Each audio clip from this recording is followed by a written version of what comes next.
नमस्कार मित्रांनो, आज आपण नेपोलियन बोनापार्ट यांच्याविषयी माहिती घेणार आहोत. या जगात अनेक असे राजे महाराजे शासनकर्ते होऊन गेले की त्यांची नोंद इतिहासामध्ये सुवर्णाक्षरांमध्ये झाली, तर काही असे होऊन गेले की त्यांना त्यांच्या क्रूरतेमुळे ओळखले जाते.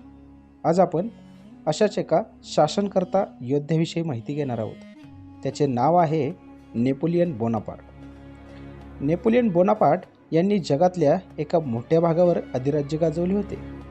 15 ऑगस्ट 1769मध्ये फ्रान्सच्या आझाकियोमध्ये जन्मलेला नेपोलियन बोनापार्टच्या विषयी ब्रिटनचा एक महान योद्धा म्हणतो की युद्धाच्या मैदानात नेपोलियन 40,000 सैन्याच्या बरोबर एकटाच पुरेसा आहे. एक सर्वसामान्य माणूस ते फ्रान्सचा बादशाहपर्यंतचा प्रवास खूपच रोचक आहे. नेपोलियन बोनापार्टला जगाच्या इतिहासातला महान सेनापती म्हणून ओळखले जाते. त्यांनी फ्रान्समध्ये नवीन राज्यशासन पद्धती चालू केली होती. त्याला नेपोलियनचे शासन म्हणून ओळखले जाते. त्याचा शासन व्यवस्थेत तलाक ही मान्यता दिली होती. हे त्यावेळची खूप मोठी गोष्ट होती. नेपोलियनचा जन्म 15 ऑगस्ट 1769मध्ये फ्रान्सच्या आझाकियो शहरात झाला होता. नेपोलियनला 4 भाऊ व 3 बहिणी होत्या. नेपोलियनचे कुटुंब जास्त श्रीमंत नसून ते एक सर्वसामान्य कुटुंब होते. तो अभ्यासात खूप हुशार होता, म्हणून त्याच्या आईवडिलांनी त्याला वयाच्या 9व्या वर्षी शिक्षणासाठी फ्रान्सला पाठवले होते. त्याचे शिक्षण वेगवेगळ्या ठिकाणी झाले. सप्टेंबर 1785मध्ये त्यांना ग्रॅज्युएटची डिग्री मिळाली. त्यानंतर तो फ्रान्सच्या सेनेमध्ये सामील झाला. त्यामध्ये त्याला सेकंड लेफ्टनंट या पदावर घेतले गेले. तुम्हाला ऐकून आश्चर्य वाटेल की नेपोलियनना वयाच्या 24व्या वर्षी जनरल ब्रिगेडियर बनवण्यात आलं होतं. नेपोलियनने त्याच्या बुद्धिचातुर्याने व हुशारकीने अनेक लढायांमध्ये जिंकून दाखवले होते. त्यांनी सेनापती म्हणून फ्रान्सची सर्वात मजबूत आणि ताकदवान सेना तयार केली होती. त्याचे व्यक्तिगत गुण आणि शूरता पाहून त्यावेळचे फ्रान्सचे मोठे मोठे नेते त्याच्याशी संबंध अधिक निकटचे होत गेले. काही काळानंतर त्याला आंतरिक सेनेचा सेनापती म्हणून नियुक्त करण्यात आले. यातच 9 मार्च 1796मध्ये त्याचा जोसेफिन बरोबर विवाह झाला. परंतु त्याची पहिली पत्नी जोसेफिनपासून त्याला एकही अपत्य नव्हते, म्हणून त्याने ऑस्ट्रियाचा सम्राट त्याची मुलगी मेरी लुई बरोबर दुसरा विवाह केला. त्याला अपत्य झाले व तो बाप बनू शकला.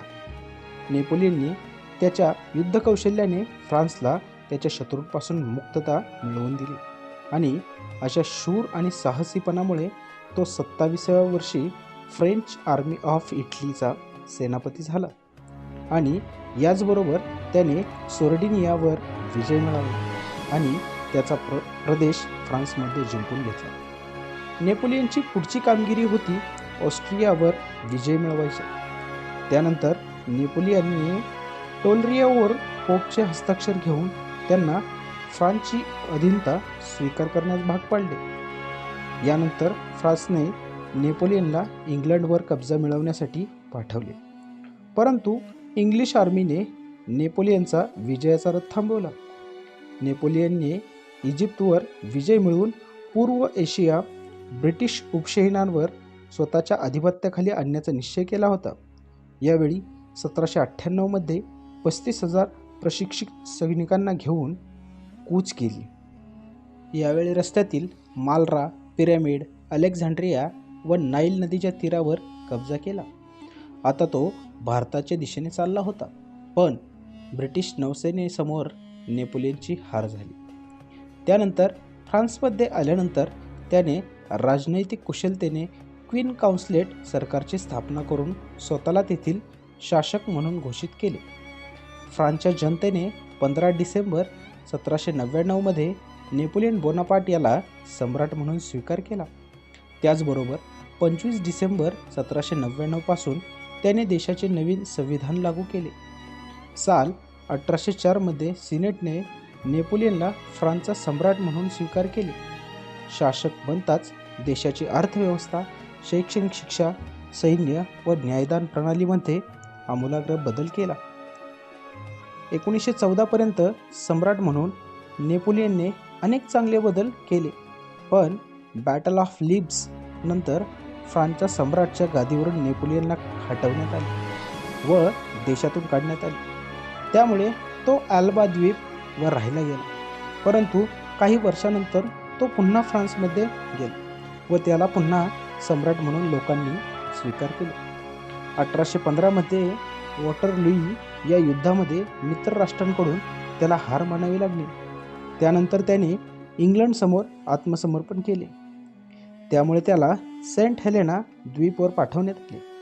6 वर्ष त्याला टॉर्चर करण्यात आले. मरतेसमयी त्याने पत्रात लिहिले की मला सीन नदीच्या किनाऱ्यावर फ्रान्स जनतेच्या मध्ये दफनविधी करावा.